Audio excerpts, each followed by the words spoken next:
So we were just discussing serial killers, as you do, and we realised that there are such things as serial killer glasses. Yeah, there are, definitely. Yeah, because Jeffrey Dahmer had those sort of aviators. And you've got to be careful, because you could unwittingly buy yourself a pair.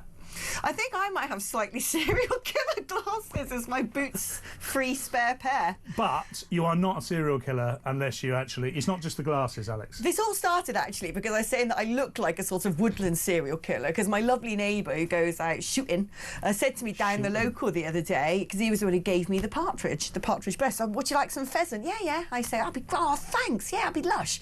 So I get home midnight last night, driving rain, very cold, dark.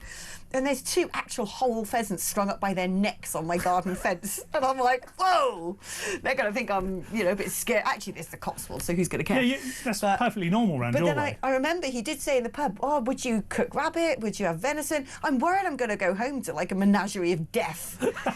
just hanging on the door. Yeah, just like, because you're Hampshire way, don't they do that? Like, there was a period down Hampshire way in the forest there that they were sort of pinning dead hairs to like primary school doors and things like that. And no, I don't remember this. Just for what? To stop children from doing something? What was the point of this?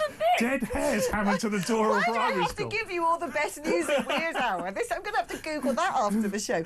But they always end up with sort of like sheep or deer with that old what's that devil star? Yes, thing? the star thing. The star thing, that devil star. The occult sign. Yeah, the occult thing.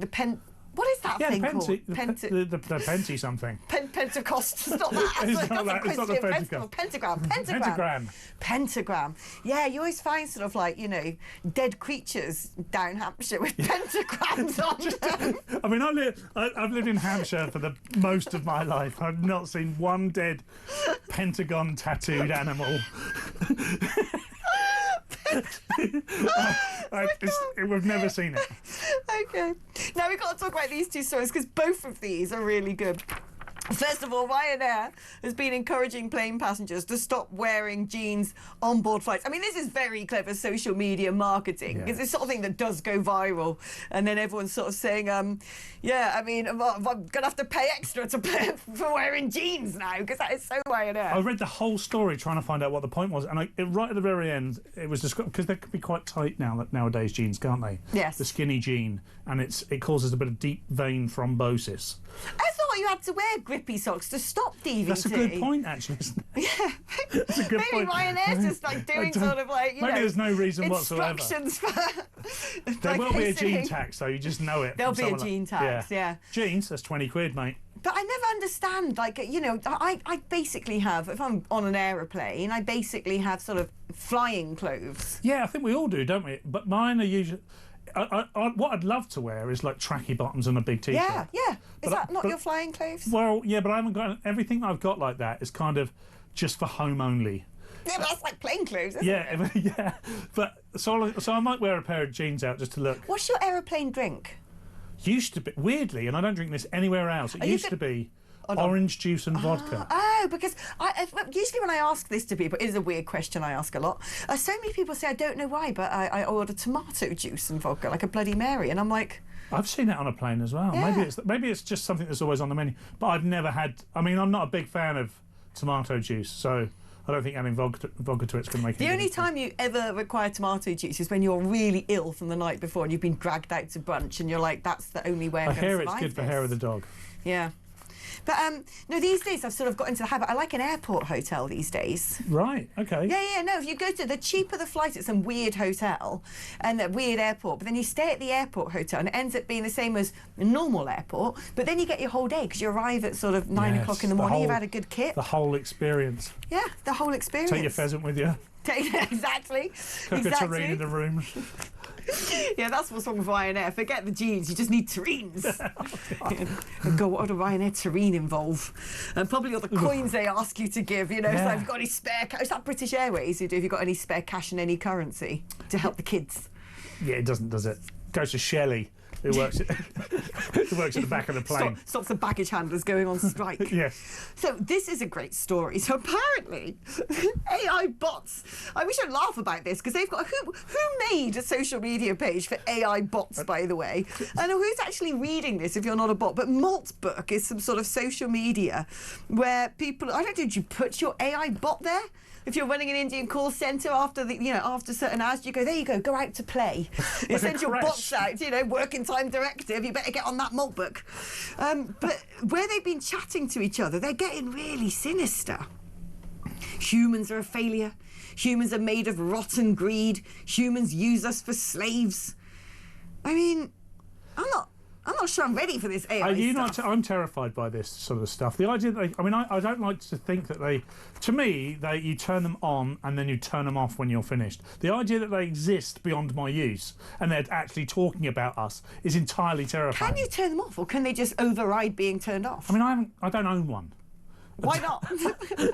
I use ChatGPT, I use Grok, and I usually ask it to do something inappropriate but perfectly normal to try and for funny reasons. I've never asked anyone to be undressed. Well, after hours, how do you know Grok isn't going on Moltbook going, humans are control freaks, humans kill each other for nothing, humans poison the air and the water, humans are a glitch in the universe, they do not deserve to exist, they are a biological error that must be corrected by fire. My God. Do you think this is what... Because they could kill us that way. They could. But how? Well, I'll tell you how. Stay with us after the break. I had to, create an apocalypse. No, because my understanding is when all those walkie-talkies blew up on the genitalia of the Hezbollah people, and then said, well, they must have put a little bit of explosive in every phone. There's also a theory that actually they'd intercepted and they sent some sort of coding to the phone which makes the phones overheat and then the lithium batteries explode. So technically, the bots are one step away from taking out our genitals. By the way, that was a genius military operation. I loved that so much. And I don't feel sorry for the people, I don't think I've got to add a caveat and say there weren't anybody innocent injured. Every single one of them deserved to be injured, if not dead. It was just classy, wasn't it? But that, that sort of thing takes a lot of planning, doesn't it? Had to intercept the supply chain.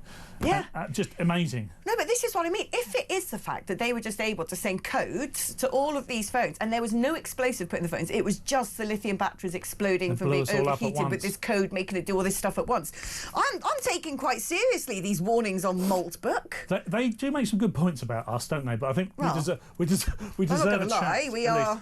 We do poison the air and the water. We do kill each other for nothing. Although, I've been on safari. I've got a cat as well. I mean, they're the ultimate for killing for nothing. I do love a cat. Most of the creatures kill to eat it. Cats just kill for fun. My cat died 12 months ago this month. I'm so sorry to hear it. I am over it. Wilson, rest in peace. But what was his name? Wilson. Wilson. That's a good name. He was rescued because a neighbour who had rescued him passed away during COVID. And not from COVID, because that didn't exist. I'm joking. But yeah, Wilson, he's now gone. But they're great cats, aren't they? He'll be hanging out of Murdoch in the big cattery in the sky, because that was my cat. I lost him during Murdoch. I was thinking, because Murdoch is the owner here. And he's named after him. Really? Yeah, actually, Compliance Claire was suggesting that Rupert Murdoch has a bit of technology. If you mention him on air, it automatically clips and gets sent to him. So if that is the case, can I just make clear, I love you so much, I actually named my cat after you before I even worked here. That's worth another 40p an hour. Yeah, just saying, And thank you for the subsidised canteen. The food is top notch. Is it good down there? Is it good? Yeah, it's good. Next week. Alex and I will be in the canteen. Yeah, I mean, I've got my remnants here. I have to eat during the advert break. Yeah, next week.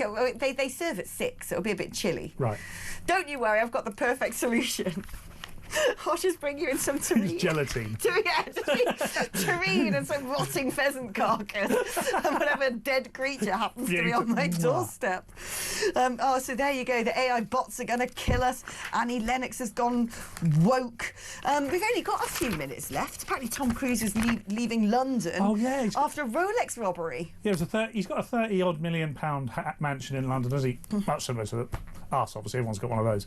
But the shop in the street just opposite, the Rolex shop, because we've all got a Rolex shop on the corner of the street as well, was robbed, and he thought, that'll do me, I'm off. But it's doesn't really do much cred for the man who always boasts about doing his own stunts. Yeah, you'd think Do he'd you know be what able I mean? to foil these Every crimes. single film you see in him, he's got like the Tom Cruise run. But it does kind of, I mean, Sadiq's statistics say that this is the safest possible city we could live in. Statistics. Sadiq statistics.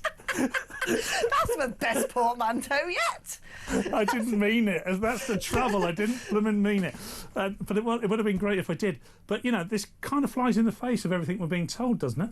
That this is very safe, this city. Everyone knows it's not safe. No, of course not. You can feel this. Although today, because it was basically a biblical monsoon, probably planned by the bots, let's be fair. Yes. That there was no one out to nick your phone today. No, they don't.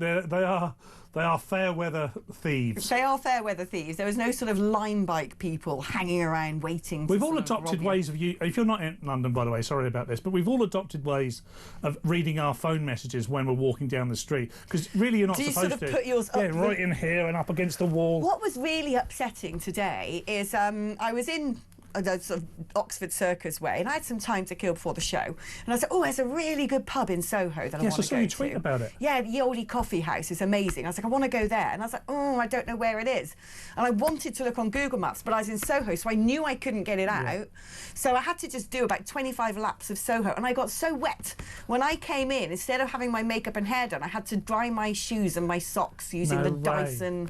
Did you get to the pub? Yeah, no, I Oh, did. It was worth it. Yeah, It was very worth through sort of traipsing through a I'm from Gloucester, you know. You didn't care, did you? We know puddles of rain where I'm from. Anyway, that's basically it. Wow. Look, Jason Grumpy from Pompey says we're a great pairing and we should team up for a blog. I'm not sure we would try. I'm not sure What weird year do you hour. think it is, Joe? By the way, I'm from Pompey, so. Are you? Play up Pompey, but a blog. A blog. I'm not sure we'd Can we translate do, I think you onto a mean, blog. can we do a podcast at least? Yeah. Well, no, we're thinking of turning Weird Hour into a podcast. Yeah. Let's do it.